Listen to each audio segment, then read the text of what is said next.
Bueno, en esta segunda parte vamos a continuar estudiando el proceso de difusión, pero esta vez lo vamos a hacer desde un punto de vista estrictamente fenomenológico, es decir, no nos vamos a preocupar por los motivos por los cuales se produce la difusión, sino que vamos a describir el fenómeno. Y para eso utilizamos la ley de Fick. Vamos a emplear varios ejemplos que van a tener este formato con dos compartimientos que están separados por una membrana que es permeable al soluto que forma parte de las soluciones. Entonces, para nuestro primer caso vamos a pensar qué es lo que sucede con el flujo a través de esta membrana cuando esa membrana separa dos compartimientos que contienen cada uno de ellos una solución de un soluto determinado que tienen en los dos lados la misma concentración. Como ya vimos en el video anterior, se produce de acuerdo con el potencial químico que tiene el soluto en cada uno de los compartimentos, se produce salida de ese soluto hacia el otro compartimento, o sea, pasaje del soluto hacia el otro compartimento a través de esta membrana. Como las concentraciones del soluto en ambos lados son iguales, entonces, asumiendo que la temperatura es la misma en los dos lados, el potencial químico en ambos compartimentos es igual y por lo tanto se produce flujo de un lado hacia el otro y del otro hacia uno por igual, de modo que los dos flujos son iguales y por lo tanto no existe flujo neto o el flujo neto es igual a cero.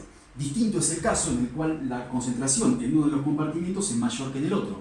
Si la concentración en este compartimento es mayor que en este, el potencial químico del soluto en este compartimento es más grande que el potencial químico en este compartimento y por lo tanto el flujo hacia este lado de B hacia A es más grande que de A hacia B, porque la probabilidad de salida del soluto de este compartimento es más grande que la probabilidad de salida de este compartimento y por lo tanto del compartimento A hacia el compartimento B pasa el mismo flujo que teníamos en el ejemplo anterior, pero del compartimento B hacia el compartimento A pasa un flujo más grande.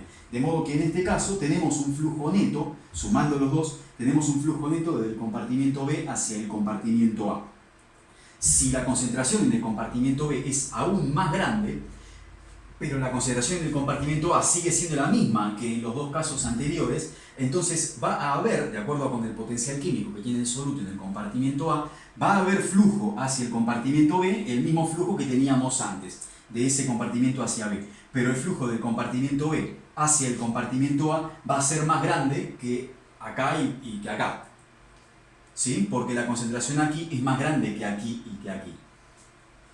Entonces, como conclusión, Fick llega a que el flujo que se produce a través de la membrana es directamente proporcional a la diferencia de concentraciones. Cuanto mayor es la diferencia de concentraciones, mayor es el flujo neto. Esta J es el flujo neto que se produce.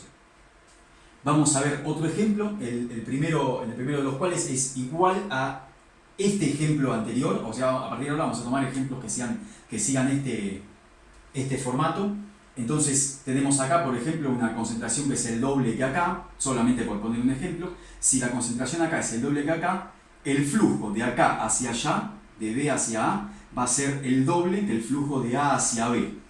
Entonces vamos a añadir un flujo neto de B hacia A. Si ahora ponemos a ambos lados soluciones que sean esta igual que esta y esta igual que esta, pero la membrana sigue siendo del mismo espesor, pero tiene el doble de área, es como si tuviéramos dos sistemas puestos en paralelo, de modo que por cada uno de ellos pasa este flujo. Entonces el flujo que pasa de A hacia B aquí, como la membrana tiene el doble de área, es el doble que aquí, ¿sí? Porque la membrana tiene el doble de área. Y el flujo que pasa de B hacia A través de esta membrana es el doble que acá.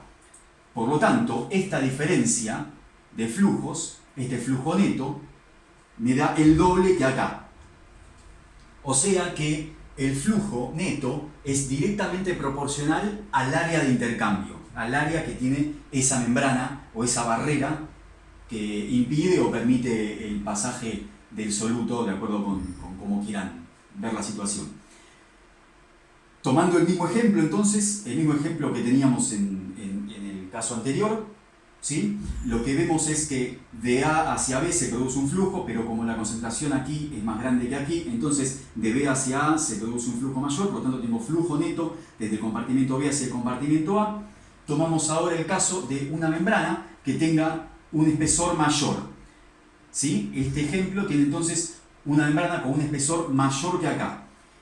Analizamos entonces el flujo que pasa de A hacia B y vemos que en este caso teníamos un determinado flujo a través de este espesor, pero a través de este espesor tenemos un flujo menor, ¿sí? Un flujo más pequeño.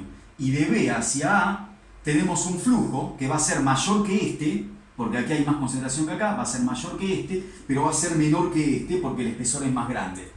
De modo que el flujo neto, es decir, la diferencia entre los dos es más grande acá que acá. Y por lo tanto, entonces el flujo neto es inversamente proporcional, no indirectamente, se dice inversamente proporcional al espesor de la membrana de intercambio. Entonces, volvemos a tomar el mismo caso y nos ponemos a pensar en otras circunstancias que podrían llegar a modificar ese flujo a través de esta barrera de intercambio. Entonces, hasta ahora tomamos todos ejemplos que tenían el mismo soluto de los dos lados, con el mismo soluto en todos los casos, con la misma diferencia de concentraciones. ¿Qué pasaría si el soluto fuera diferente? ¿Sería el mismo flujo que tendríamos acá? ¿Y qué pasaría si la membrana fuera diferente manteniendo constante el soluto? ¿Sería el mismo flujo en todos los casos? Y la respuesta es que no. Que la interacción que hay entre la membrana y el soluto es un factor determinante del flujo que tenemos entre los dos compartimentos. De modo que hasta ahora lo que vimos es que el flujo que se produce entre el compartimento A y el compartimento B es directamente proporcional a la diferencia de concentraciones, es directamente proporcional al área de intercambio y es inversamente proporcional al espesor de la membrana. Y además tenemos que establecer un factor de proporcionalidad que depende o que describe la interacción que hay entre la membrana y el soluto, y hay otras cosas más que intervienen ahí como la temperatura, pero esencialmente describe la interacción que hay entre el soluto y esa membrana. De modo que el flujo neto que se produce a través de una membrana el flujo neto es directamente proporcional al área de intercambio, a la diferencia de concentraciones, inversamente proporcional al espesor de la membrana, y el factor de proporcionalidad es el coeficiente de difusión que describe básicamente la interacción que hay entre el soluto y esa membrana, esa barrera de intercambio. Tomando esta ley así como la describimos, uno puede establecer otras formas de escribirla.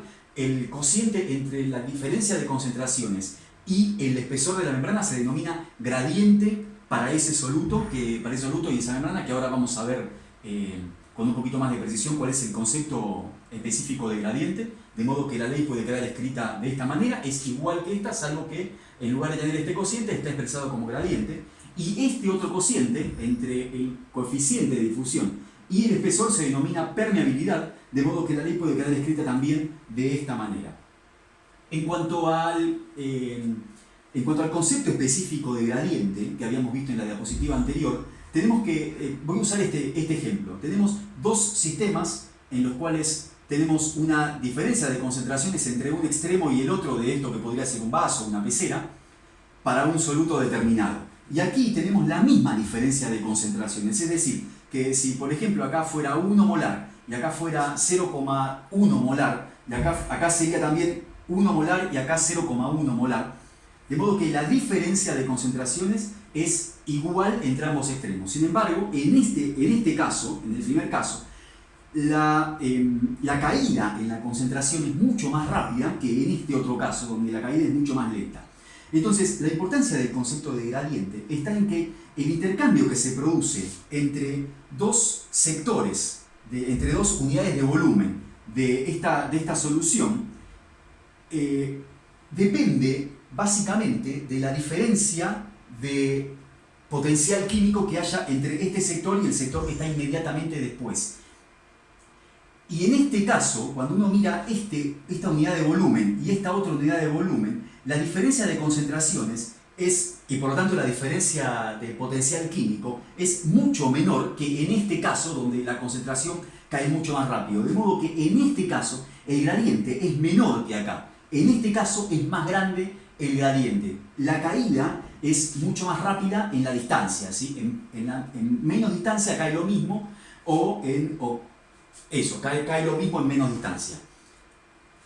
Entonces, tomando de vuelta la ley de Fick, uno puede ver que, de acuerdo a esa diferencia de concentraciones, para una membrana dada, con un área y un espesor y un soluto y una membrana que interaccionan de una manera particular, todos estos factores pueden considerarse constantes. De modo que la ley puede escribirse de esta manera, que el flujo es el producto de una constante de proporcionalidad por la diferencia de concentraciones.